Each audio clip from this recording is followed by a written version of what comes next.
Good morning, children. Yesterday I have explained you about the physical properties of metals and non-metals. Now today we are going to read the chemical properties of metals and non-metals. Chemical properties means the reaction of metals with different type of acids, oxygen, bases and all. That is chemical properties of metals and non-metals. So first we come to reaction with oxygen. Metals react with oxygen to form metal oxide which are basic in nature, like magnesium. Magnesium is a metal. It reacts with oxygen. Oxygen molecule is written as O2. It burns with dazzling white light, that is magnesium oxide is formed. And when this magnesium oxide is dissolved in water, means magnesium oxide plus water, then it forms magnesium hydroxide, which is a base. Magnesium oxide is also basic oxide and magnesium hydroxide is base. So in this way metals react with oxygen to form basic oxides. If I take iron, like Fe, iron plus O2, it will give you Fe2O3, ferric oxide, or it will give ferrous oxide. So in this way metals react with oxygen to form their basic oxides. Similarly, when an iron object is left in damp air or water for a considerable time, it gets covered with a reddish brown flaky substance that is called rusting. Rusting occurs only when there is presence of oxygen and moisture both. If any one of these two is not present, no rusting will take place. So for a rust, iron, oxygen and water, all the three are needed, and then it forms hydrated iron oxide, that is called rust, and it is reddish brown in color. Now collect a spoonful of rust and dissolve it in a very small amount of water. We find that the rust remains suspended in water. Means if you try to dissolve rust in water, it will not dissolve because it is not soluble.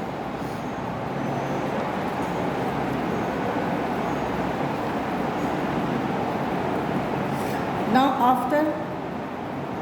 then the water that is remained in the test tube, after dissolving it or stirring it many times, you can take one litmus paper, red litmus paper, and you will dip in that solution. It will turn to blue because it forms a basic oxide.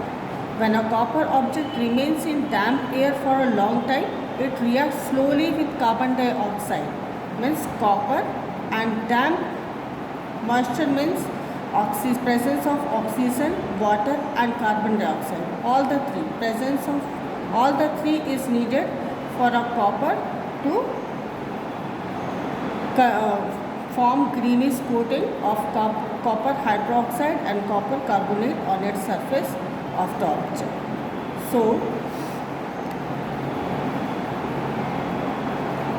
copper when left in open atmosphere for a long time, आप लोग देखे भी होंगे कि अगर copper का कोई बर्तन बाहर पड़ा रह गया काफ़ी दिन तक, उसको अगर क्लीन नहीं किए हो तो it develop some greeny substance on it, उसके ऊपर कुछ हरा हरा सा जम जाता है. That is copper hydroxide and copper carbonate, that is layer of these two chemicals. As in iron, the rusting take place and it damages the iron, whereas in copper, when it is left for longer time, it forms a layer above the copper and prevent further destruction of copper. So it is somewhat, we can say, helpful for copper from getting damaged. Most of the non-metals react with oxygen to form acidic oxides. Non-metals like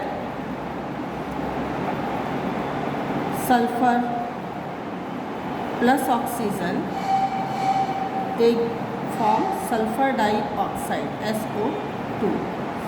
Means sulfur is a non-metal, it reacts with oxygen to form sulfur dioxide. Similarly, carbon is non-metal, reacts with oxygen to form carbon dioxide. So these are non-metals which react with oxygen and they form neutral oxide. The nature of oxides formed by non-metals is neutral, whereas the nature of oxides formed by the metals are basic in nature.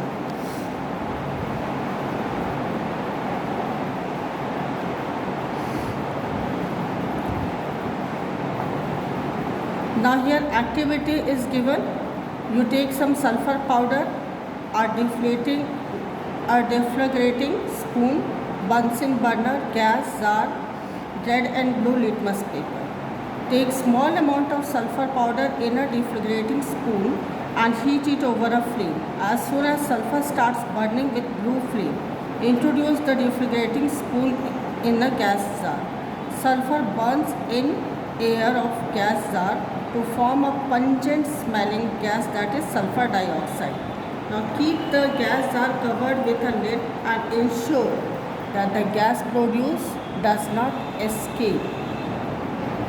Remove the deflagrating spoon from the gas jar.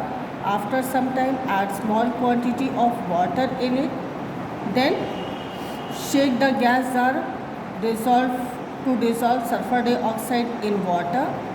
Now the solution formed by dissolving sulfur dioxide in water, you have to test whether it is acidic in nature or basic in nature.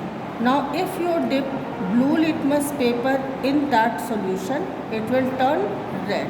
But if you dip red litmus paper in that solution, it will have no effect. It means the solution formed by dissolving sulfur dioxide gas into water is acidic in nature. That's why we can say sulfur when reacts with oxygen, it forms sulfur dioxide, and sulfur dioxide when reacts with water, then it forms sulfuric acid, H2SO4, then it forms sulfuric acid. So the non-metal oxides when dissolved in water, they become acidic in nature, or we can say the oxides of non-metals are acidic in nature. Now reaction with water. Metals react with water and displace hydrogen from water to form metal hydroxide or metal oxide and hydrogen gas. Now just see metals, that is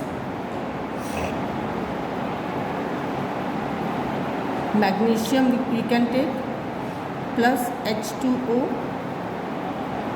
Then what will happen?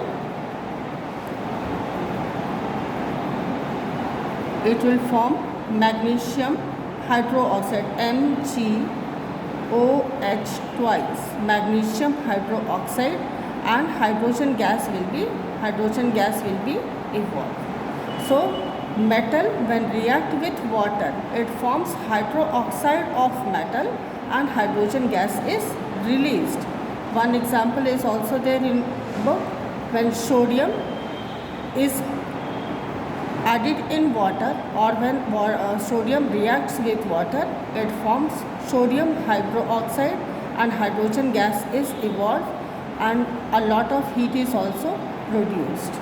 Now all metals do not react with water, like metals such as gold, silver, platinum, they are not non-reactive and they do not react with water because they are used for making, and due to this property that they do not react with water, they are used to make ornaments, decorative items, coins and all.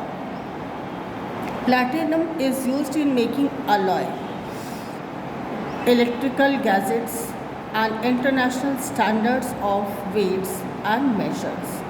So they are used for different purposes because of their property that they do not react with water. Now reaction with acid. If zinc reacts with sulfuric acid, then zinc sulfate salt is formed and hydrogen gas is released. Zinc sulfate is a salt.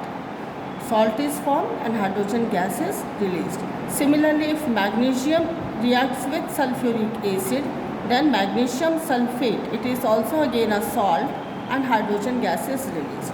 So when metals react with acids, salt is produced and hydrogen gas is evolved.